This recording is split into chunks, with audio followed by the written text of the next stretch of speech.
Witajcie w nowym filmie na moim kanale. Dzisiaj tak trochę walentynkowo, chociaż walentynki już były, ale przychodzę z poleceniem takich 10, w sumie 11, ale ten ostatni będzie taki nie do końca super romansowy. 11 romansów, które według mnie były najlepsze, jakie przeczytałam, z tych takich, co pamiętam i które utkwiły mi na długo w pamięci.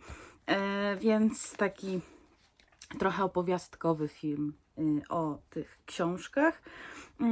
Praktycznie wszystkie mam fizycznie, więc tylko dwie będę pokazywać tam na zdjęciach, więc chyba możemy już zacząć. Pierwsza taka książka, pierwszy taki romans, o którym przeczytałam, o którym pomyślałam, wymyślając ten film, jest to książka Kim Holden Promyczek. Chyba od tego wznowiła się taka moja pasja czytelnicza do romansów i ogólnie taka pasja czytelnicza wróciła po przeczytaniu właśnie Promyczka. Kupiłam ją sobie kiedyś chyba za 10 zł. W Carrefourze jest to miniaturka, ale ta książka bardzo mi się podobała. Mamy tutaj Gassa i Kate. Kate jest takim promyczkiem dla Gassa, stąd też tytuł. No ale Kate ma pewien problem życiowy i wiele bardzo przeszła i Gus jest takim jej aniołem stróżem, który jej pomaga. Jest jej najlepszym przyjacielem, oni nie są jakby parą, tam jest inny romans trochę w tle, bo Kate na studiach poznaje, nie pamiętam już Kellera, i właśnie oni się zakochują w sobie, jest tam taka prawdziwa miłość, no ale niestety to, co wyjdzie na jaw pod koniec książki, o czym nie mogę powiedzieć, to niestety będzie łamiącym sercem wątkiem. Ten, kto czytał Promyczka, to pewnie wie, o co mi chodzi. Natomiast tutaj ta książka jest super romantyczna, super idealna i taka, no jest trochę smutna, wiadomo, ale jest naprawdę dobra. Jeżeli ktoś nie lubi smutnych książek, to nie polecam, dlatego mojej siostrze na przykład nie polecam Promyczka. Inne książki super, naprawdę bym jej poleciła. Nie wszystkie też, ale większość na pewno. Niektóre też już ona czytała z mojego polecenia, ale tutaj nie polecam. Dla osób wrażliwych takich na takie rzeczy. Chyba że ktoś po prostu ma taką chęć na to, żeby sobie popłakać, to wtedy tak. Więc to jest pierwsza książka. Kolejna, o której pomyślałam, jest to Zatoka Francuza Daphne du Maurier. Tutaj ten wątek miłosny jest pomiędzy tą Lady Saint-Coman, nie wiem czy po polsku też jest, bo ja czytałam w wersji rosyjskiej, oraz piratem z Zatoki Francuza właśnie, który okupuje tą zatokę.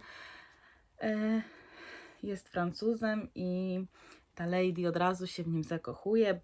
Ona wyjeżdża z Londynu bodajże. Tak.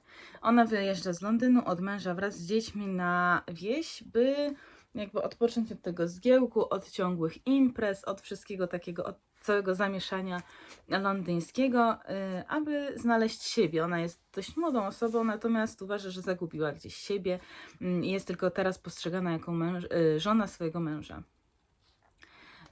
No, ona tego nie chce, więc wyjeżdża do Francji, chciałam powiedzieć. Wyjeżdża właśnie nad tą zatokę, tam ma jej mąż swój dom. No i okazuje się, że podczas ich nieobecności w domu zaszły pewne zmiany, no a nad zatoką grasują piraci. No i właśnie ta Lady poznaje pewnego pirata, głównego herszta, jakby, nie wiem czy to tak się nazywa, ale głównego pirata. No i oni się w sobie zakochują. Końcówka, jak to u Daphne du Maurier, też nie jest najszczęśliwsza. Natomiast ogólnie cała historia miłosna w tym romansie, można nazwać to romansem, chociaż jest to taka mroczna powieść. To też nie jest stricte romans, to jest taka mroczna powieść, ale tutaj ten wątek romantyczny jest naprawdę cudowny, więc też zaliczyłam tutaj do tego gatunku romansów. Chociaż stricte romansem ta książka nie jest.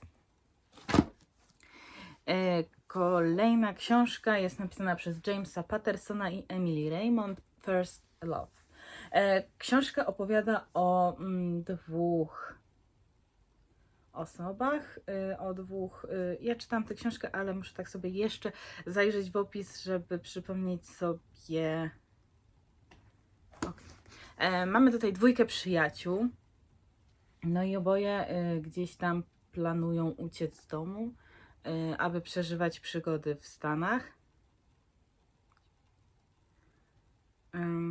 Aby gdzieś tam przeżywać przygody i żeby zwiedzić jak najwięcej Stanów. Tylko że chłopak ma pewną tajemnicę, o której Axie nie mówi, bo główni bohaterowie to Axie i Robinson. Oni są przyjaciółmi, natomiast no, Axie jest zakochana w Robinsonie, a Robinson skrywa pewną tajemnicę.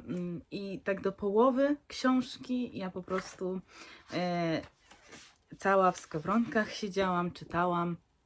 Zadowolona byłam. Natomiast od połowy książki przychodzi pewien dramat, który no, okrywa tę książkę takim trochę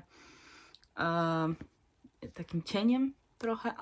Oczywiście ta książka jest super, ale tak jak w przypadku Promyczka bardzo przykro się kończy, więc dlatego mówię, że się cieniem nakryła.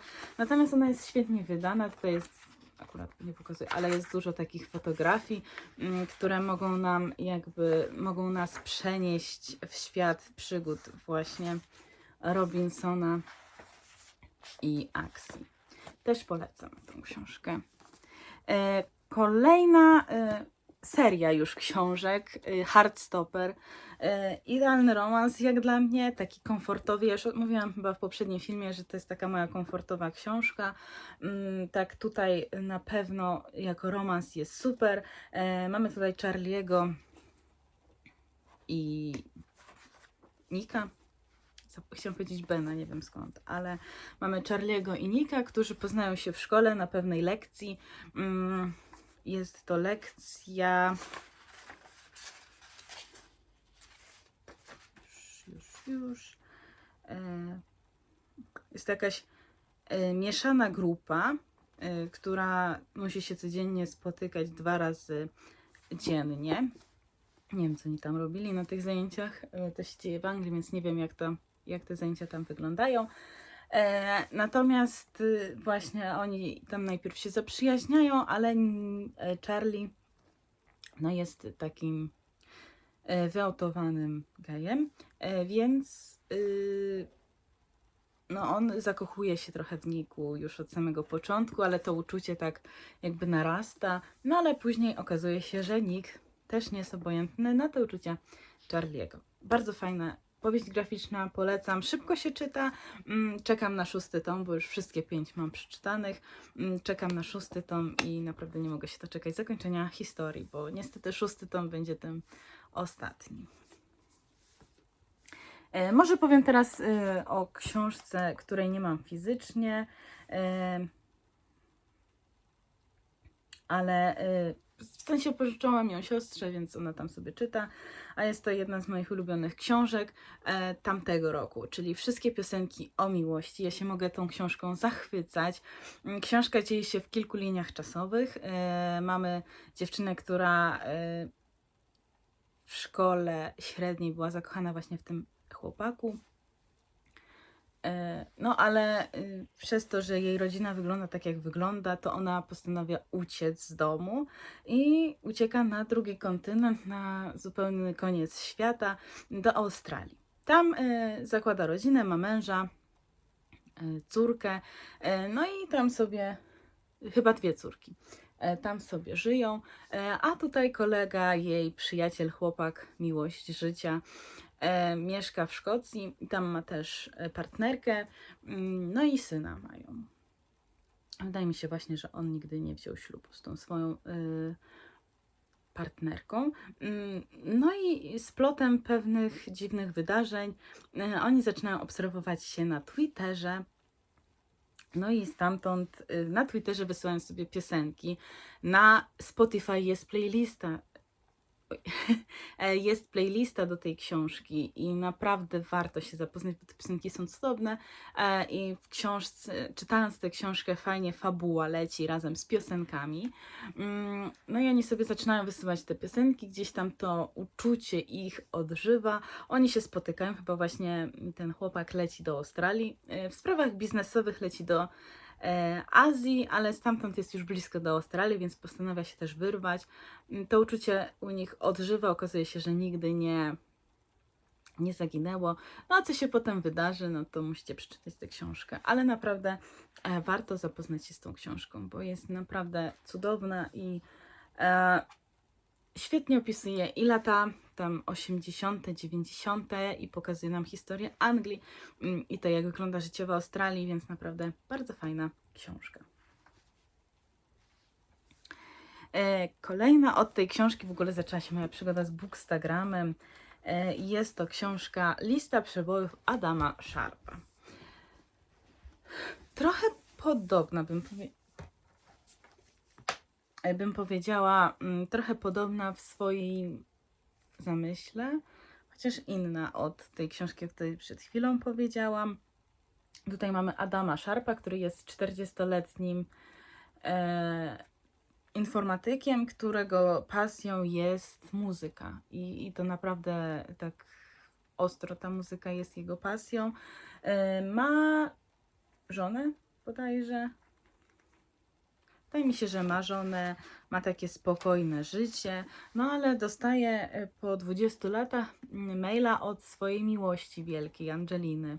To uczucie gdzieś tam odżywa między nimi, nawiązują kontakt i to leci taki romansik właśnie Adama z tą Angeliną. Ale czy Adam Sharp zostanie właśnie z Angeliną, czy powróci do żony? Musicie przeczytać. Ale myślę, że ta książka może być już ciężko dostępna. Ja ją gdzieś tam jeszcze widziałam w Carrefourze, w koszach, na Allegro, więc myślę, że jeszcze jako tako dostępna jest. Natomiast no, bardzo fajna, otulająca książka też. Chociaż pomimo takiego mroku związanego... Nie, ustawię, bo chciałam wstawić, bo mi spadł. Pomimo takiego mroku trochę związanego z tym romansem, to jest taka komfortowa. Kolejna książka to moja ukochana książka, o której mówię mnóstwo razy, czyli Achilles w pułapce przeznaczenia, czyli obecnie pieśń o Achillesie. Miałam to stare wydanie. Kupiłam ją sobie, był taki boom właśnie na Instagramie z tą pieśnią o Achillesie. I ja znalazłam to w koszach w Carrefourze chyba też za 10 zł. I mówię, dobra, spróbuję. Nie będę wydawać tylu pieniędzy na to piękne wydanie, bo byłam już po Kirkę Madeline Miller i ona mi się nie spodobała kompletnie. Mówię, no dobra, spróbuję, dam szansę. Warto było dać szansę. Mamy tutaj Achillesa, który jakby ucieka przed przeznaczeniem. Trochę jego matka też próbuje, no bo wiadomo, że Achilles jest tam jakby skazany na śmierć z ręki swojego przeciwnika. No i poznaje Patroklosa, który jest jakby księciem, ale skazanym na wygnanie z rodzinnego domu. No i trafia on jakoś na dwór tego Achillesa. Oni się na początku zaprzyjaźniają. Patroklos jest takim ulubieńcem Achillesa. Dużo czasu spędzają razem. No a potem to uczucie przyjaźni zamienia się w uczucie miłości i naprawdę ta książka jest bardzo tulejąca, jest przepiękna. I nie wiem, ile jeszcze zachwytów mam powiedzieć nad tą książką, ale naprawdę warta polecenia. Ja się zastanawiam, czy nie kupić sobie tego pięknego wydania z tymi barwionymi brzegami, ale na razie się jeszcze wstrzymuję. Ale naprawdę super jest pieśń o Achillesie. Kolejna książka, skończyłam ją dosyć niedawno, w zasadzie 2 dni temu chyba. I jest to Sophie Cousins w przyszłym roku o tej porze. Mamy tutaj dwójkę bohaterów, którzy urodzili się tego samego dnia. W odstępie tam bodajże 2 minut, kilku minut. I mamy tam historię tego, jak właśnie, bo mamy tutaj Minnie i Queena. I Minnie tak naprawdę nie miała nazywać się Minnie, tylko Queen, a Queen został tak nazwany, ponieważ obie mamy rodziły w jednym pokoju i jakby mama Minnie pomagała mamie Queena przy porodzie. No i mama Queena chciała jakby uczcić to, że i uhonorować właśnie tą mamę, że pomogła jej w porodzie i przejść przez to wszystko, ponieważ była sama. No ale mama Minnie wzięła to tak jako jakby obrazę. I większość życia Minnie mama żyła w takiej negatywnej energii. I cały czas mówiła, że jej imię zostało ukradzione i przez to Minnie ma pecha, bo urodziła się pod nieszczęśliwą gwiazdą. No i Minnie cały czas wierzyła w to, że ma pecha i cały czas przydarzały jej się jakieś niesłychane historie. Myślę, że to przez to właśnie, że wierzyła. No i na pewnej imprezie, gdzie jest ze swoim chłopakiem, poznaje właśnie Queena i zaczyna się ich jakby znajomość od tego, że ona mu mówi, że słuchaj, ukradłeś mi imię i ci tego nie daruję. No ale potem to zamienia się w taką przyjaźń, Queen coraz bardziej pomaga. Ona w międzyczasie też odkrywa, że ten związek z jej chłopakiem nie jest taki, jaki ona chciałaby być, więc zrywają ze sobą. Queen też jest w związku, ale ten związek też nie jest taki, jakim on chciałby być, ponieważ on nie potrafi pokochać nikogo przez to, co wydarzyło się jego mamie. Więc no trochę taki romans, ale nie taki głupiutki romans, jak to czasem bywa, ale właśnie taki bardzo dobry, fajny romans, klimatyczny. No, a w przyszłym roku o tej porze, no to końcówka jest właśnie, dzieje się, a jakby rok po wydarzeniach z początku. Dlatego też tytuł jest taki. Kolejna książka, jedna, chociaż ja bym mogła to powiedzieć o serii, ale niestety nie mam. Nie mam jej fizycznie, mam tylko jedną książkę, a mianowicie romanse Katarzyny Bester, czyli ta seria, nie pamiętam jak się nazywa, jest Romans pod choinkę, jest to drugi tom. Pierwszy tom, muszę sprawdzić jak się nazywał, bo nie pamiętam do końca. Bo ja zaczęłam od drugiego. Aha. Czyli to jest seria Świąteczne Nieporozumienie. Pierwszy tom jest Świąteczne Nieporozumienie, drugi to Romans pod choinkę, a trzeci Dwie Gwiazdki. Przyjemnie mi się to czytało, naprawdę świetna książka. Bardzo tutaj akurat podobała mi się postać cioci, która jest tylko w tym tomie, dlatego ten tom też jest moim ulubionym.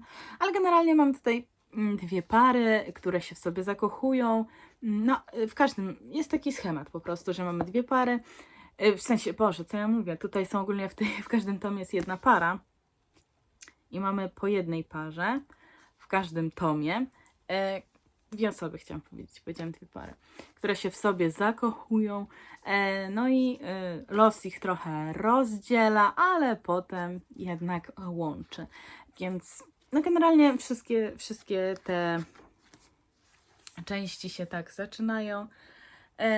I taką mają fabułę, ale są to naprawdę bardzo fajne książki, przyjemnie mi się czytało.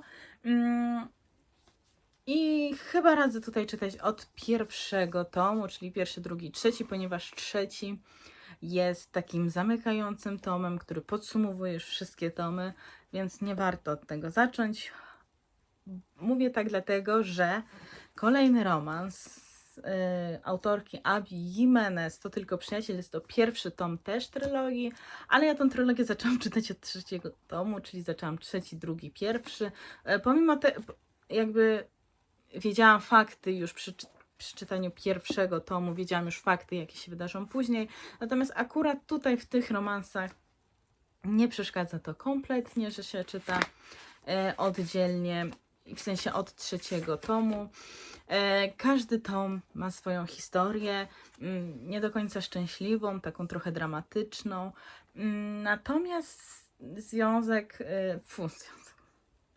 Natomiast zakończenia raczej są już tymi szczęśliwymi zakończeniami, więc taki typowy romans, ale bardzo przyjemnie się czyta i też polecam książki Abby Jimenez. A ostatni taki romans, ale trochę nieromantyczny taki, chociaż wcześniej kiedyś uważałam, że jest to super romantyczna książka, tak obecnie uważam, że nie do końca taka romantyczna, że jest to taka trochę bardziej tragiczna dla bohaterki książka, a mianowicie Dedykacja.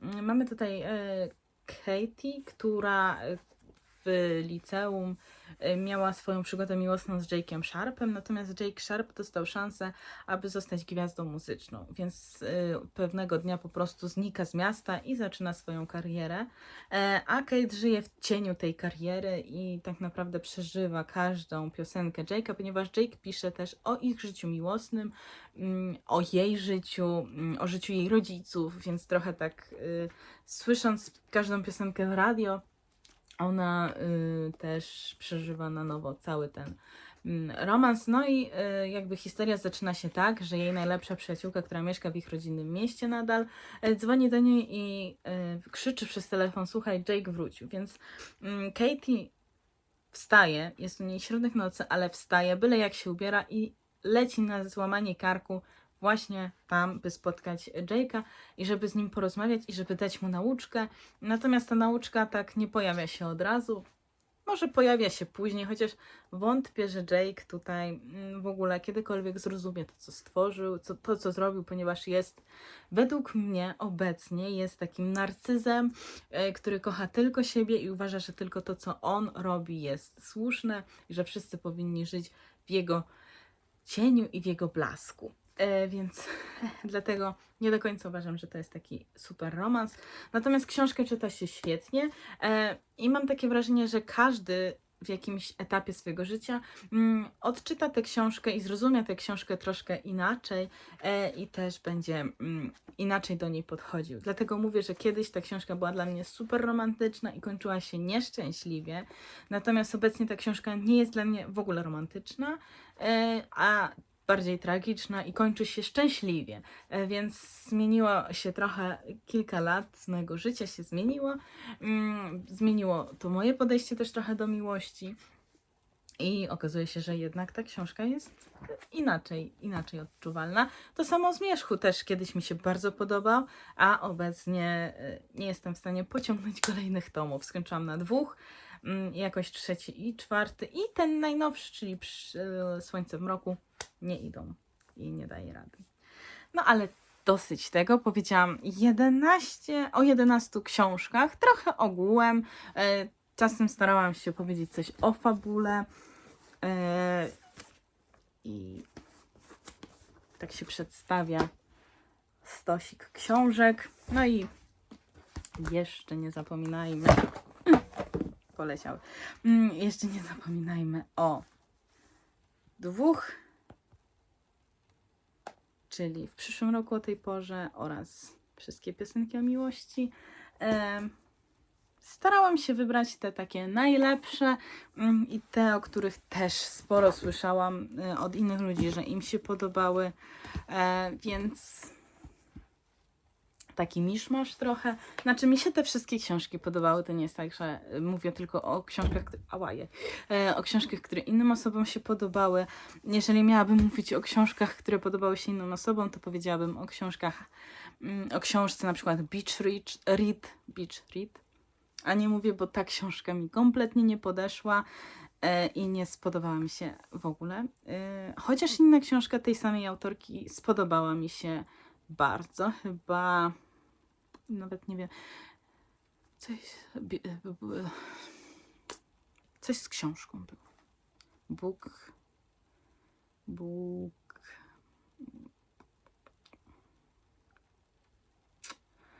Zaraz postaram się znaleźć. Book Lovers. To jest autorka Emily Henry. Także z jej książkami mam takie love-hate. Więc dlatego też nie dawałam tej książki i tej autorki. A tutaj właśnie są książki, chociaż Kirkę mi się nie spodobała, a Hillesa dałam. Ajajaj. No dobra. Nieważne. To jest moje 11 książek, które polecam. Ogólnie to nie są takie jakieś super popularne obecnie książki. Chyba poza Heartstopperem i Achillesem i może Promyczkiem to żadnej tak jakoś szerzej nie słyszałam na YouTubie czy na Instagramie. Może nie tam siedzę, ale raczej nie słyszałam o tych książkach, więc to też takie niepopularne polecajki trochę książkowe, ale książki naprawdę warte uwagi. Także dziękuję bardzo za obejrzenie tego filmu. Mam nadzieję, że zobaczymy się w kolejnych filmach. W przyszłym tygodniu chyba będziemy już wybierać TBR na marzec. Boże, jak ten czas szybko leci, już 3 miesiące 2024 roku. Aj. Więc będziemy wybierać TBR. Jedna książka jest już wybrana, bo jest ona z challenge'u. Wydaje mi się, że to Przeżyć Yeonmi Park.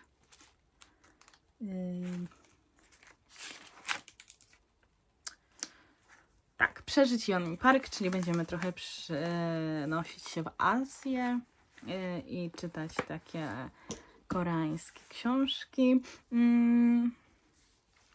No, ale o tym już w przyszłym tygodniu. Także dzięki jeszcze raz za obejrzenie tego filmu. Do zobaczenia w kolejnych. Cześć!